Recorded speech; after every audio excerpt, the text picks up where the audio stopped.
This is a short history of Fort Worth's Meacham International Airport and the history of aviation development in North Texas.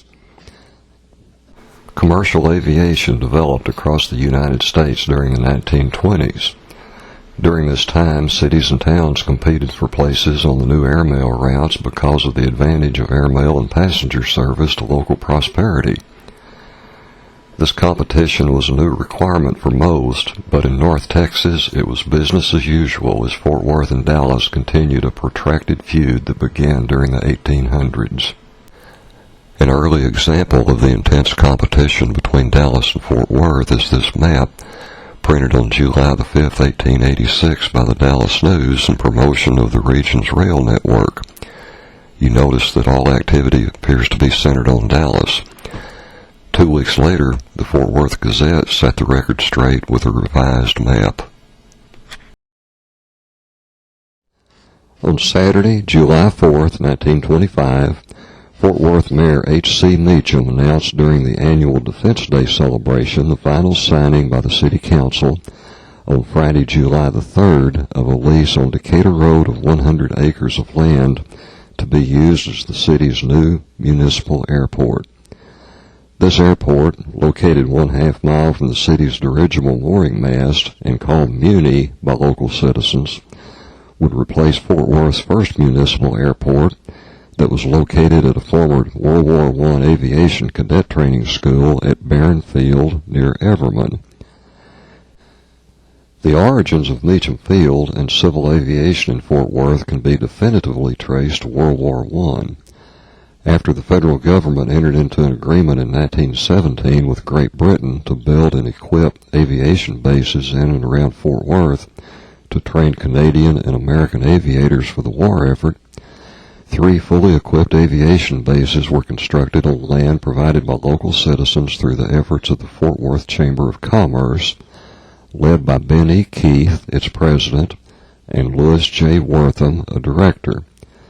As part of a plan to entice the government to locate the bases here, the Chamber of Commerce obtained from local citizens leases for large parcels of land that were then leased to the government for the war effort. On these lands were built, beginning in 1917, an Army training base, which was Camp Bowie, and 3 aviation cadet training bases near Saginaw, which was Hicks Field, near Everman, which was Barron Field, and at Benbrook, which was Carruthers Field. The 3 fields were all operating under the name of Camp Tolliver and was commanded from Hicks Field. Interestingly, the first military airfield in Texas, Fort Sam Houston in San Antonio, was built on land sold to the Army by former state senator and businessman A.P. Barrett, who would later move to Fort Worth and become a pioneer in Fort Worth civil aviation.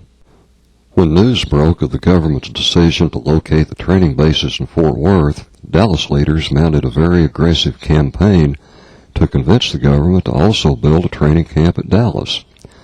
As a result, a 4th base was built on a field north of Dallas to serve as a maintenance and supply depot and to conduct pilot training. The base was named Love Field for Moss L. Love, an Army aviator who was killed during a training exercise at San Diego in 1913. Before World War I ended, cadets from the aviation schools were utilized by the Army to fly cross-country routes that had never been mapped in order to establish a system of air routes that could be used to transport military equipment, personnel, and mail. As a result of these early aerial mappings, Fort Worth's Barron Field was placed on the Army's Model Airways system and became an officially designated landing point for the movement of military airmail between cities south and north of Fort Worth. Notable aviation firsts achieved at Fort Worth's World War I airfields were successful air-to-air refueling experiments conducted by daredevil flyer Ormer Locklear at Barron Field and the development of the first military air ambulance at Carruthers Field. Both events occurred in 1918. When the First World War ended, a general demobilization closed military bases and war materiel production ended. In Fort Worth, the aviation training bases closed, as did the Army's flight school at Love Field in Dallas. Barron Field, however, remained open to serve as a war surplus depot and as a landing point on the Army's model airways. Entire fleets of military aircraft and tons of spare engines and parts from bases around the country were moved to Barron Field and sold as scrap. Many local citizens seized this opportunity to own and fly their own airplanes. Beginning in September of 1919, the Army issued permits to members of a flying club within the Fort Worth chapter of the Reserve Officers Association to allow the use of surplus aircraft at Barron Field to train new private pilots. Also in 1919, the first air cargo company in the nation, the Fort Worth Aerial Transportation Company, was organized in Fort Worth by R.H. Pearson and flew passengers and freight from a leased space at Barron Field. On July 5, 1919, the company reorganized as the National Airplane Company and moved its operations to Carruthers Field.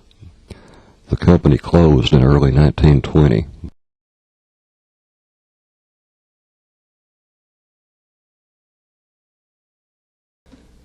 As surplus disposal at Barron Field was coming to an end during early 1923, the Army extended an offer to the city of Fort Worth of making Barron Field a permanent municipal aviation and airmail landing field. Fort Worth had only to formally accept the offer, but for reasons unknown, the city took no action at that time. The Army again contacted the Fort Worth City Council in July of 1923 and renewed its offer to continue using Barron as an airmail landing field if the city would adopt and maintain it as a municipal airport. The offer followed recent inspections of several existing landing fields, including Love Field in Dallas and the 3 aviation training fields in Fort Worth. As a result of those inspections, Barron Field was deemed to be the best facility available. Fort Worth would be required to install lighting, telephone service, and provide lodging for Army flyers who would be landing at the field. Water and sewage facilities were already in place, and a large hangar would be turned over to the city. By March 6 of 1924, the Fort Worth Chamber of Commerce provided funds to bring Barron Field into compliance with the Army's requirements, and on April 1, 1924, Barron was again designated a government airmail landing field.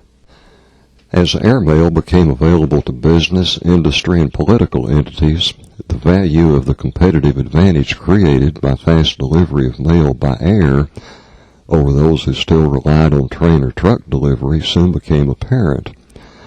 Overnight delivery of contracts, stock certificates, mineral leases, payrolls, and general freight items became the most valuable advantage to businesses since the days of the Pony Express.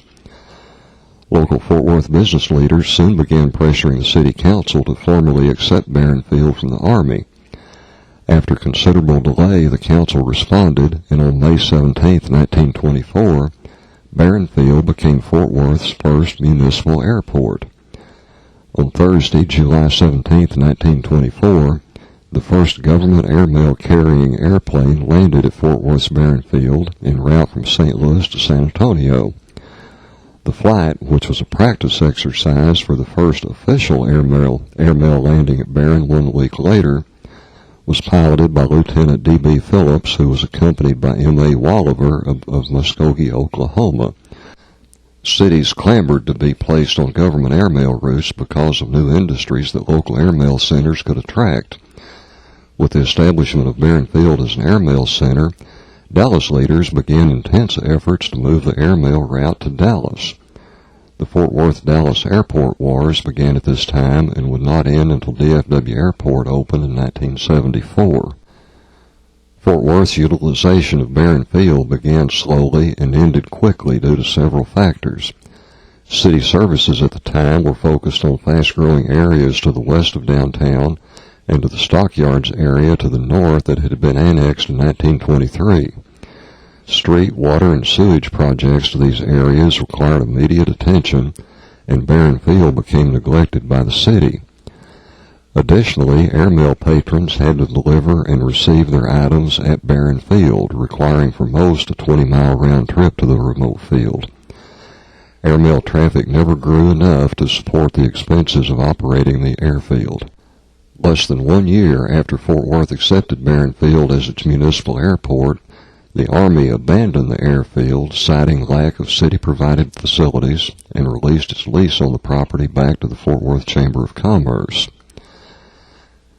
In an effort to retain Fort Worth on the Army's Model Airways airmail route, on Thursday, May 11, 1925, the Fort Worth Flying Club of the Fort Worth Chapter Reserve Officers Association asked the City Council to immediately locate and improve a landing field for airmail and commercial aircraft.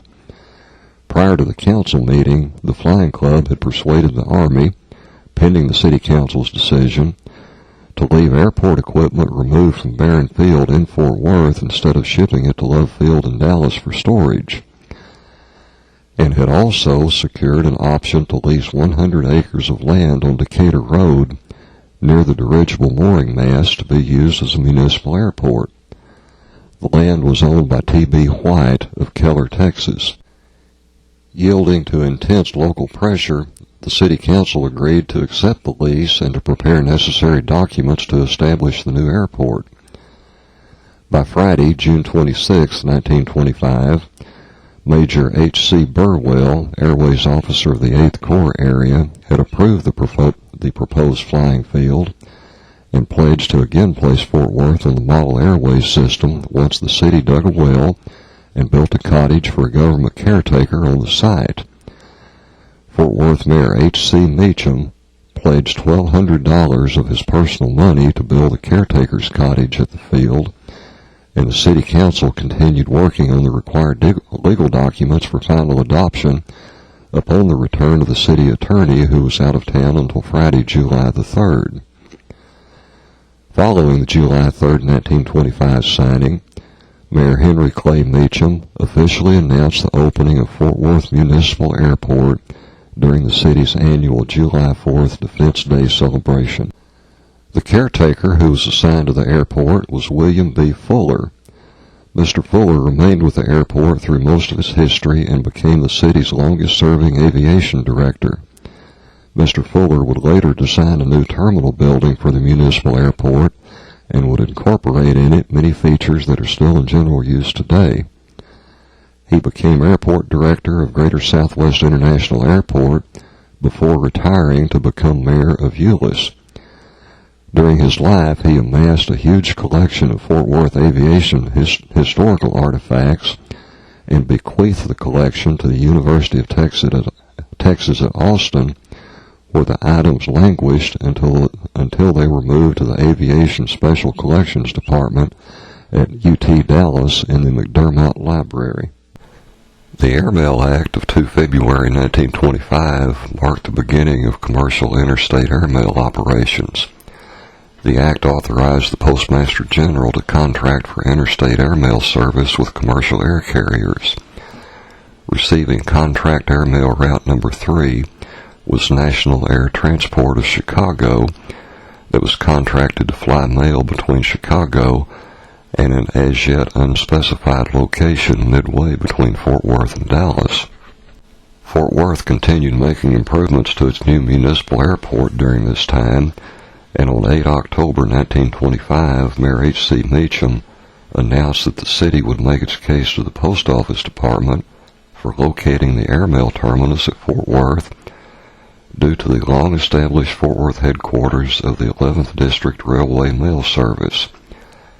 Mayor Meacham stated the railway mail hub would give a large mail volume advantage to the fledgling airmail service. Dallas officials immediately objected to the requirements of a midway airfield and began an intense public campaign to gain support for the use of Love Field as the terminus of the Chicago to Texas route. Citing Love Field's World War I service as a pilot training and aircraft maintenance facility, Dallas newspapers downplayed any alternative to Love Field as the airmail center of the Southwest. Dallas urged the post office to approve truck delivery of airmail from Dallas to Fort Worth. No mention was made of improvements needed at Love Field, such as paving its sod runways and its lack of night lighting. Love Field at that time had been largely ignored by Dallas since the end of World War I, and still belonged to the U.S. Army. The Post Office ultimately instructed National Air Transport to decide the location of the southern terminus.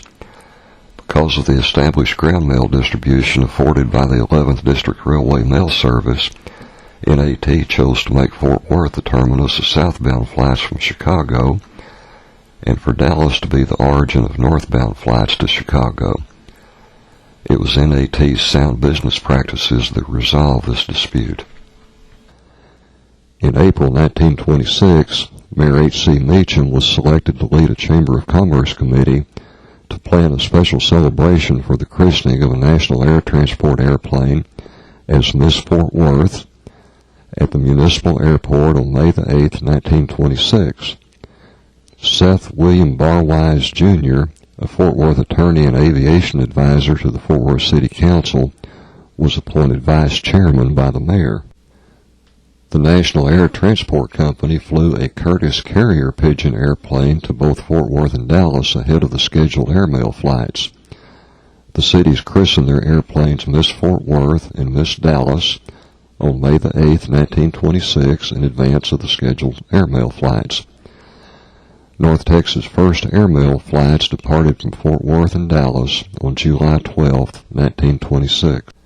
National Air Transport soon afterwards won a bid to extend its route from Chicago to New York, thus opening airmail delivery from Fort Worth, Dallas to New York City, and making NAT the second largest airline in the world after Lufthansa in Germany.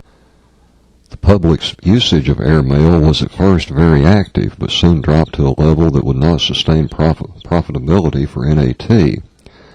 NAT officials determined that passenger service must also be offered in addition to airmail to assure future viability of their company. NAT then bought 12 Travel Air 5000 passenger airplanes to evaluate possible passenger service. Fort Worth aviation advisor Seth Barwise submitted plans to the City Council on August 18, 1926, for a $25,000 hangar to house airmail airplanes of the National Air Transport. On July 16, 1927, Fort Worth Municipal Airport's name was officially changed to Meacham Field in honor of former Fort Worth Mayor Henry Clay Meacham, and the city's new airport and its new $50,000 hangar were officially opened during a gala public event. 30 military airplanes flew to Meacham Field to participate in the opening. Martin bombers, British de Havillands, various pursuit planes, and a transport airplane arrived from Fort Crockett in Galveston and Brooks and Duncan Fields in San Antonio. As part of the celebration, a Fort Worth couple, Miss Venus Cheek of 911 West 1st Street and Frank N. Peavehouse of Lake Worth, were married 2,000 feet above the airport in a National Air Transport monoplane. Following Charles Lindbergh's successful May 20, 1927 transatlantic flight, Lindbergh flew the Spirit of St. Louis on a cross-country trip that landed in Fort Worth on September 26, 1927. Arriving from Abilene in a flyover of Jacksboro and Bridgeport, the Spirit landed at Meacham Field and greeted a crowd of several 100,000 people who had traveled from surrounding towns to witness the event. The following day, Lindbergh flew the Spirit to Love Field in Dallas after flyovers of Alvarado, Hillsboro, and Waxahachie. While attempting to partner with a new aviation company, Texas Airways Corporation at Dallas, Fort Worth's aviation advisor Seth Barwise placed a bid of $2.89 per pound on the South Texas airmail routes and won the bidding. The post office later objected to the bid because Texas Airways Corporation had too many stockholders to comply with postal regulations. Barwise immediately abandoned TAC and announced in August 1927 that he would purchase Temple monoplanes from the Texas Aero Corporation in Temple, Texas, for a new company that he would form in Fort Worth. 3 years and 3 months after the inauguration of Fort Worth's first municipal airport, the city of Dallas inaugurated Love Field as the Dallas Municipal Airport on 12 August 1927. On October 10, 1927, Texas Air Transport was incorporated at Fort Worth by Temple and R.C. Bowen, owners of Bowen Bus Lines, and Fletcher Gallagher Lippitt, a Fort Worth resident and West Texas oil producer. Temple Bowen was president and general manager of the company, and Lippitt was treasurer. Major General Tom Hardin, a Waco native and war hero, was named chief pilot for the venture. On November 12, 1927, Seth Barwise was elected a junior director of the Fort Worth Chamber of Commerce, along with James North, William Monig, Gordon Boswell, Louis Tandy, and others. Senior directors elected at the time included Amon G. Carter. Seth Barwise is remembered today as a city street name west of Saginaw. On December 29, 1927, a meeting was held at the Fort Worth Chamber of Commerce of the postal officials and F.G. Lippitt of the newly formed Texas Air Transport Company to arrange final details of TAT's operations. TAT would become the contractor for two South Texas airmail routes previously acquired by Seth Barwise, who sold his mail routes to Texas Air Transport. Mr. Lippitt assured postal officials that TAT would be ready to begin operations from Fort Worth Municipal Airport and from Love Field at Dallas on February 1, 1928.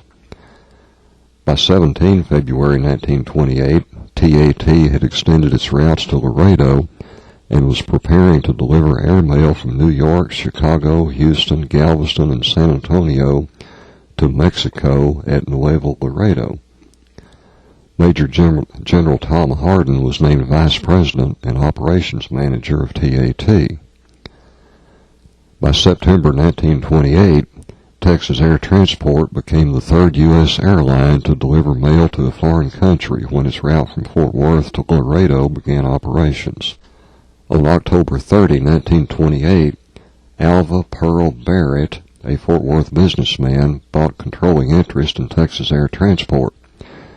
Waco native Tom Hardin was made general manager of the airline, and Fort Worther C.R. Smith was secretary-treasurer.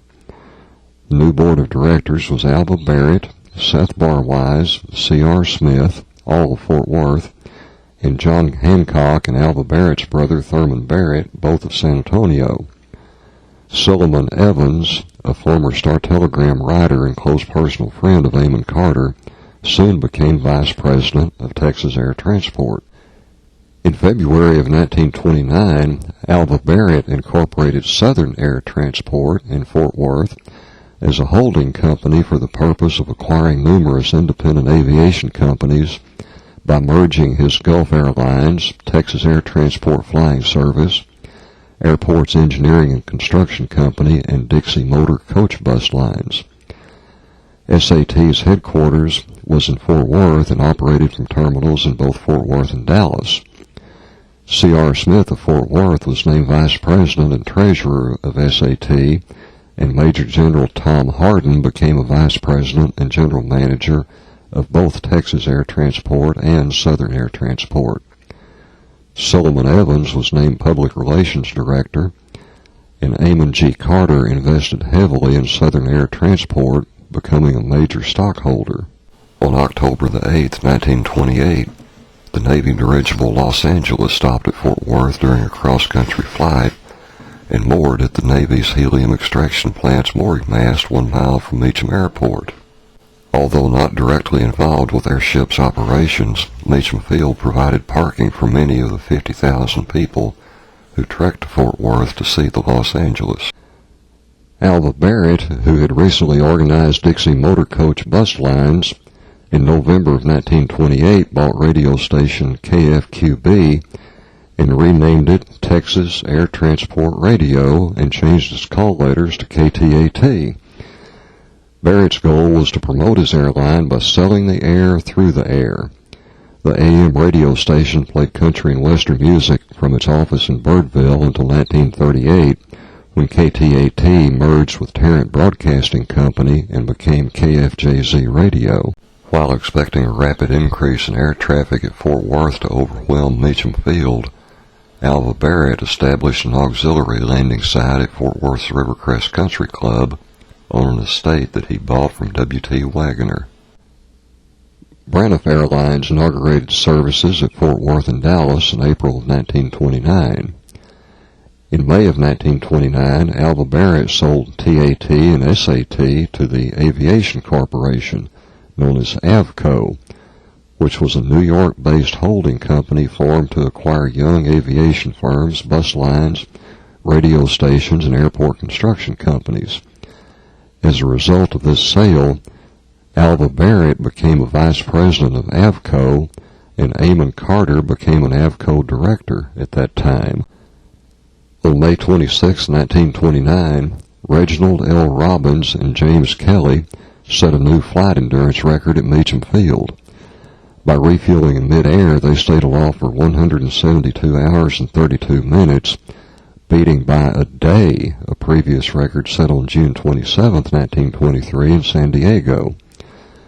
The duo landed at 4:05 p.m. before a crowd of 40,000 people at the airport and an additional 75,000 along the roads and highways around Meacham Field.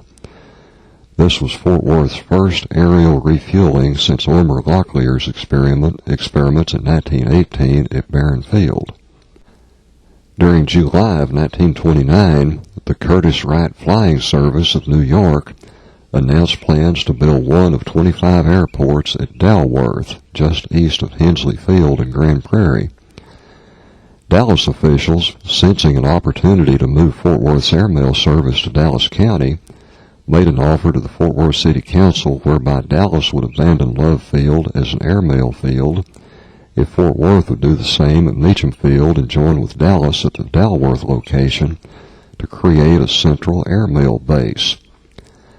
After participating in the dedication of the new field, the Texas Attorney General's Department approved Fort Worth's bond election for Meacham Field improvements on January 3, 1930, and Fort Worth quietly declined the Dalworth offer from Dallas. And note, at this time, Dallas claimed to own 3 municipal landing fields. They were Love Field, Hensley Field, and Marsh Field north of the city. On 22 August 1929, 20,000 people broke through police lines at Meacham Field to get a glimpse of Amelia Earhart, who landed here with the Women's Air Derby. That evening, Earhart and the other contestants were whisked over to Amon Carter's Shady Oak Farm for hospitality and revelry. The Great Depression began on October 29, 1929 in the United States and soon spread worldwide. Many banks and large companies closed, food supplies were curtailed, and many people lost their homes and were forced to live nomadic lives on city streets until the Depression ended with the beginning of World War II in 1939. Ironically, aviation industries experienced their greatest growth during the Depression as cities rushed to establish airports, airmail routes, and air freight and passenger services to serve their citizens' business activities. Intense competition among cities for air routes was nowhere as intense as between Fort Worth and Dallas as the two cities engaged in a fight-to-the-death brawl to achieve air superiority in North Texas.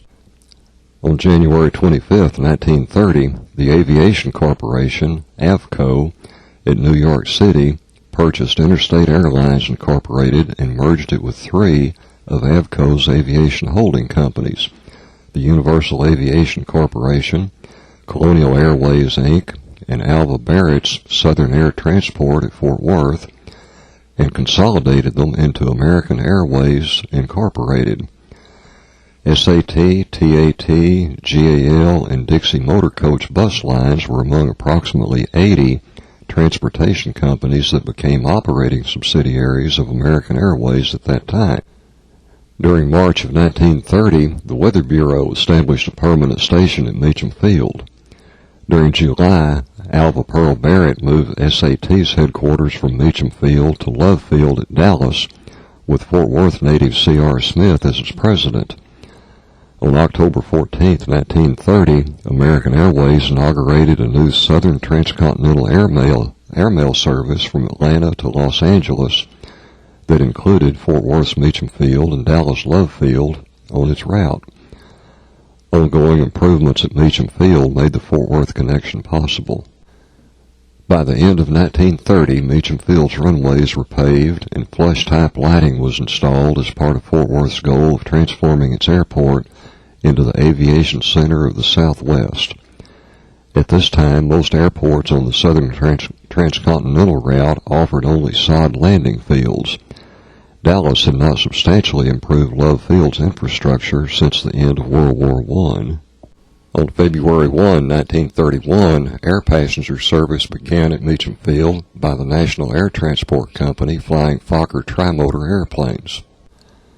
Frederick G. Coburn, president of Avco and American Airways, Inc., along with C.R. Smith, vice president of American Airways Southern Division, and Solomon Evans, American Airways Public Relations Director, stopped in Dallas on June 19, 1931 on an inspection tour of American Airways facilities before proceeding to Fort Worth the following day.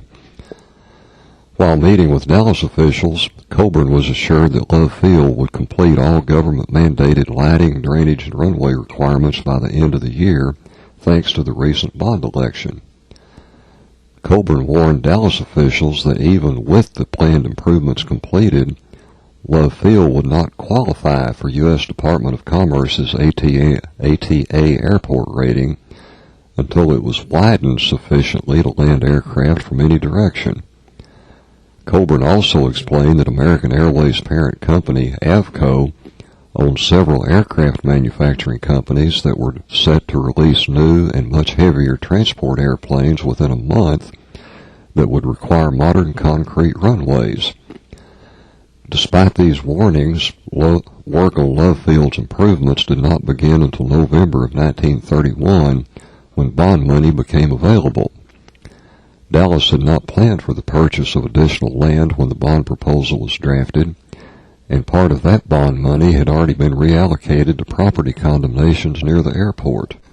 With Love Field's runway and lighting improvements delayed more than 8 months, the Fort Worth Chamber of Commerce proposed to its city council an arrangement with Avco to permit American Airways Southern air routes to continue uninterrupted from Meacham Field, while construction was ongoing at Love Field. On May 4, 1932, American Airways Incorporated accepted an offer from the city of Fort Worth for a rent-free and tax-free lease at Meacham Airport for a term of 33 years with a 20-year renewal option. As part of the agreement, American Airways agreed to build and occupy a 2-story hangar and office building at the Meacham Airport with a value approximate to the rent and tax abatements. American Airways immediately moved half of its Southern Division headquarters personnel and 2 major air routes from Dallas Love Field to Fort Worth Meacham Airport.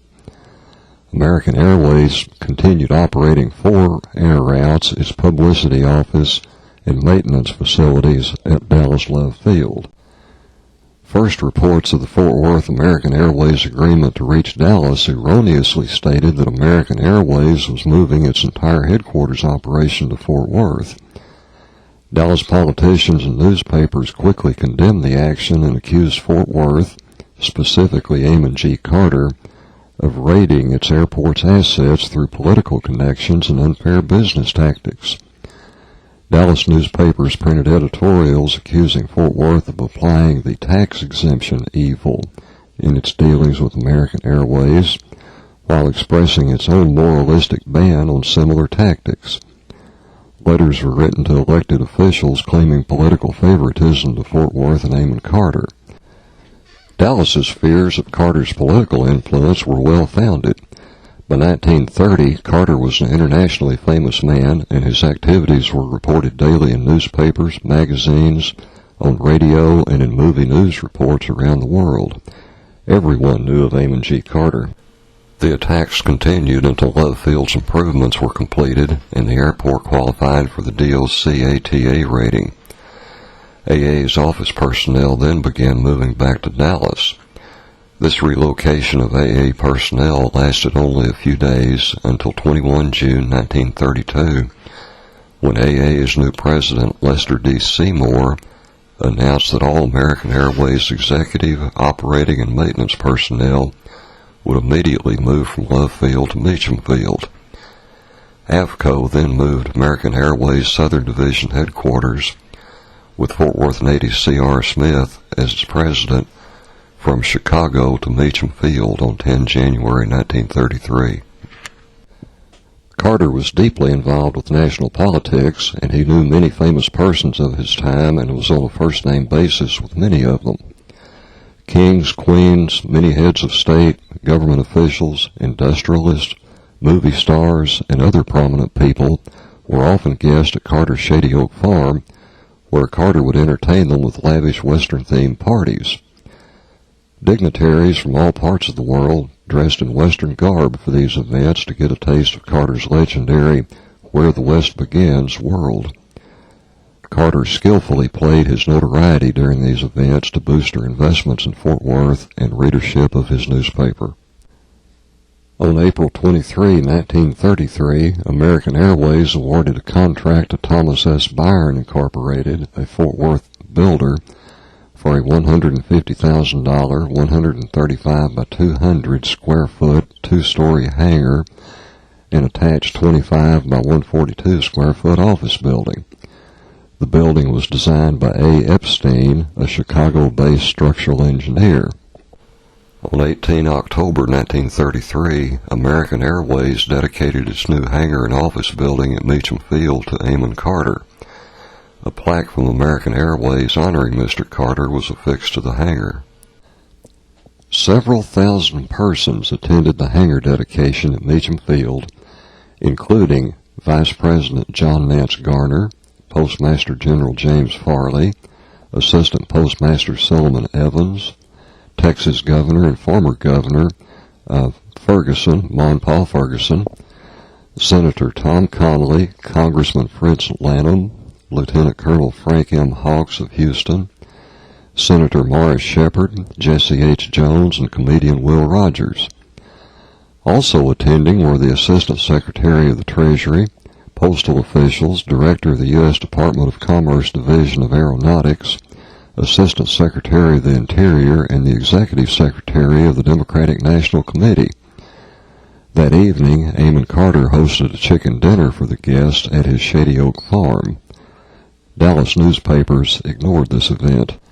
Soon after the American Airways hangar dedication, Fort Worth was placed on a westbound airmail route, and on 19 February 1934, the first westbound airmail arrived at Meacham Field. American Airways was reorganized on April the 11th, 1934 as American Airlines, with C.R. Smith as its president and Amon Carter as a member of the board of directors. Commercial airline service from Meacham Field provided much relief from an economic depression caused by Dust Bowl conditions and the declining output of West Texas oil field. By 1936, new runways at Meacham Field were completed, 4 large hangars, and a new terminal building had been constructed. The terminal building was designed by aviation director William B. Fuller. Meacham's new terminal and paved runways were dedicated in 1937. On August 12, 1939, Meacham Field became an important part of the Fort Worth Chamber of Commerce's bid to win construction of one of 3 government-owned, contractor-operated aircraft assembly plants. Meacham's close proximity to the proposed plant site and its established commercial airline routes that could provide fast access for plant officials and engineers became a prime justification for Consolidated Aircraft Company of San Diego, California to choose Fort Worth as the best of all possible locations for a new B-24 assembly plant. Douglas Wrongway Corrigan was greeted by Amon Carter and a cheering crowd at Meacham Field after his unauthorized 1939 transatlantic flight. Douglas Corrigan was an American aviator born in Galveston, Texas. He was nicknamed Wrong Way after he flew from Floyd Bennett Field in Brooklyn, New York to Ireland, even though his flight plan was filed to return to Long Beach, California. He claimed his unauthorized flight was due to a navigational error caused by heavy cloud cover that obscured landmarks and low light conditions, causing him to misread his compass.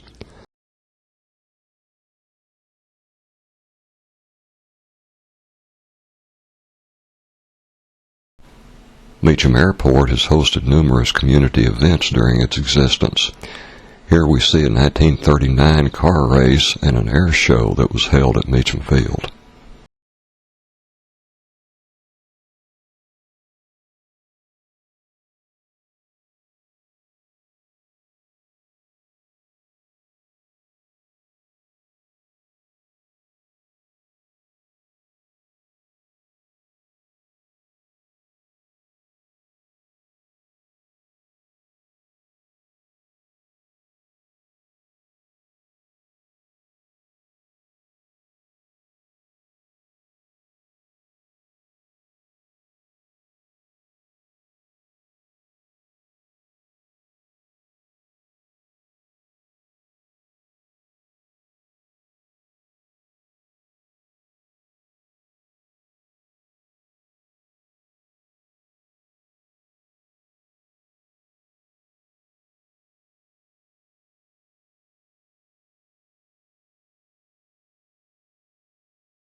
Meacham Field became a Navy base during World War II with the establishment of a mid-continent transient base of the U.S. Navy Ferry Command known as Naval Auxiliary Air Facility Meacham.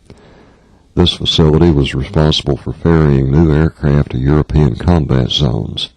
These TBFs were just a few of the very many aircraft that were ferried through Meacham Field during World War II. And this is a view of the U.S. Navy Ferry Command's head office and ready room at Meacham Field. This is a view inside the Red Cross hut, an internal view of the pilot's ready room, and a view inside the maintenance hut. By 1950, Meacham Airport became a departure point for servicemen during the Korean War. On Labor Day, Monday, September 1st, 1952, a tornado made a direct hit on Carswell Air Force Base. Flight operations were hurriedly transferred to other military bases and to nearby Meacham Field.